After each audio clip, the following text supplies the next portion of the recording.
कुत्ते की पूंछ को अगर 12 वर्ष तक नली में रखा जाए तो भी सीधी नहीं होती। वही हाल अब्दुल्ला परिवार का है।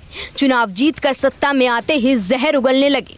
इस अब्दुल्ला का कहना है कि सेना आतंकवादियों को मारे ना, बल्कि उन्हें पकड़कर जांच करे कि उन्हें किसने भेजा है।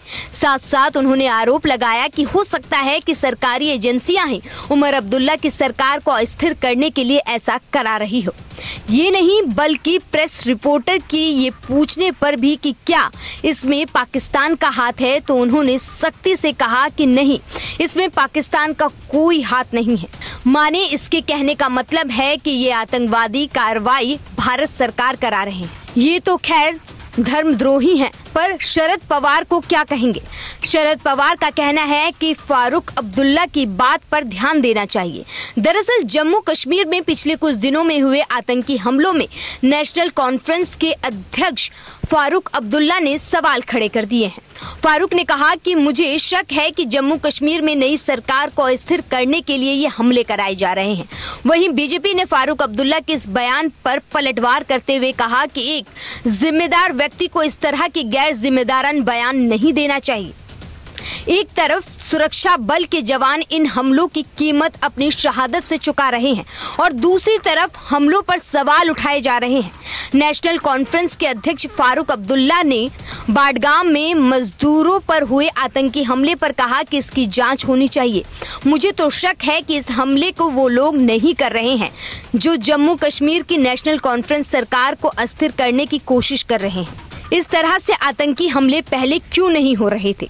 जब से उमर अब्दुल्ला ने मुख्यमंत्री पद की शपथ ली है, उसके बाद से इस तरह के संकट पैदा करने की कोशिश की जा रही है। फारूक ने कहा कि आतंकियों को मारना नहीं चाहिए, बल्कि उनको जिंदा पकड़कर पूछताछ करनी, ताकि सच का पता चल सके। उधर बीजेपी नेता कविंदर गुप्ता ने नेशनल कॉन्फ्रेंस के अध्यक्ष फारूक अब्दुल्ला के बयान पर कहा कि एक जिम्मेदार व्यक्ति को इस तरह के बयानबाजी नहीं करनी चाहिए। जवानों और सुरक्षा एजेंसियों के काम के कारण ही जम्मू कश्मीर में शांति व्यवस्था बनी हुई है।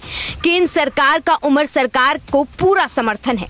किसी ने ये नहीं कहा कि उमर अब्दुल्ला की सरकार को अस्थिर किया जा रहा है। ऐसी कोशिश बाहरी ताकतों द्वारा की जाती है। सुरक्षा बलों के कारण शून्य सहिष्णुता की नीति पर काम हो रहा है। ये बिल्कुल गलत बयानबाजी है। फारूक अब्दुल्ला को इस तरह की गैर जिम्मेदारान बातें नहीं करनी चाहिए। बीजेपी से फारूक अब्दुल्ला पर पलटवार किया गया है तो शरद पवार फारूक अब्दुल्ला के समर्थन में उतर आए। फारूक अब्दुल्ला ने कहा कि ऐसा कैसे हुआ कि सरकार आ गई और ये सब हो रहा है। मुझे संदेह है कि ये वो लोग कर रहे हैं जो सरकार को अस्थिर करने की कोशिश कर रहे हैं। अगर वे आतंकवादी पकड़े जाते हैं तो हमें पता चल जाएगा कि वो कौन कर रहा है। उन्हें मारा नहीं जाना चाहिए, उन्हें पकड़ा जाना चाहिए, पूछा जाना चाहिए कि उनके पीछे कौन है। हमें जांच करनी चाहिए कि क्या कोई एजेंसी है जो उमर अब्दुल्ला को अस्थिर करने की कोशिश कर रही है। पिछले महीने उमर अब्दुल्ला के नेतृत्व वाली नई सरकार के शपथ लेने के बाद से घाटी में आतंकवाद में वृद्धि दिखी है और 5 आतंकी हमले हुए हैं। जल्द ही एनसी प्रमुख की मांग का शरद पवार ने भी समर्थन किया, जिन्होंने केंद्र सरकार और गृह मंत्रालय के पूर्व मुख्यमंत्री की मांग को गंभीरता से लेने पर जोर दिया है।